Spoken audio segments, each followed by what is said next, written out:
দেউতাক ধুনীয়াকৈ খুৱাব নোৱাৰাৰ কাৰণে ধেৰ কাম শিকিবলগীয়া হ'ল, এনেকুৱা দুখৰ কাম। আৰু মই বহুত দুখত মা দেউতাক তেনেকৈ প্ৰতিপাল কৰি আছোঁ।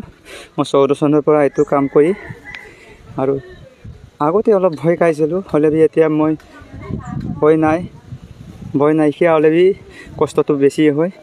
তেনেকৈয়ে চলি আছোঁ। কোনো গভৰ্ণমেণ্টৰ মোৰ ৰিলেশ্যন একো পোৱা নাই। আজি ইমান দিনে মোৰ 14 চনৰ পৰা আজি বছৰ কিমান হ'ল, বহুত বছৰ হৈ গ'ল, এতিয়ালৈকে মই একো সুবিধাটো পোৱা নাই।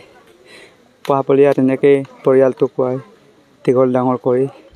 একেলগে কিমান গছ আপুনি ৰোপণ কৰিব পাৰে? মই এতিয়া একেলগে আপোনাৰ 12 জোপামান পাৰোঁ, আৰু বাকী দিনটো পাৰোঁ, দিনটো কৰিব পাৰোঁ। খোৱা বোৱা ঠিক হ'ব লাগিব। গছ কটাটো মই প্ৰতিটো গছে, আৰু নামটোহে ক'বলৈ বেয়া হৈছে, গছৰ নাম আদায় কৰিব নোৱাৰোঁ। প্ৰতি গছে আমি বগাব পাৰোঁ। তামোল গছ ইজোপালৈ যাব পাৰোঁ। তামোল গছটোতো ইফালৰ পৰা ইফাললৈ, তামোল গছটোৱে মেইন দুখ আছে। এই চিম্পুল গছকেইটা অলপ এইবিলাক মই বৰকৈ হেৰি নহয়, কষ্ট দেখুৱাব নোৱাৰে। এইটো সামান্য কাৰণে আমাৰ হয়। তো আমাৰ একো ইয়াত নাই।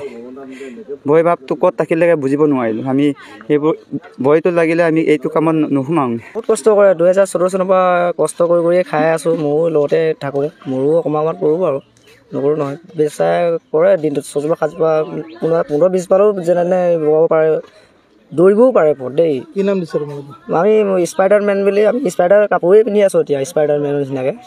এনে স্পাইডাৰমেন এইজনেই কওঁ, কষ্ট কৰে ইমান। আমাকতো দেখিছে, সদায় দুখীয়া মানুহ কাম কৰি খাই আছোঁ। এইকেইটাই কাম, এই গছ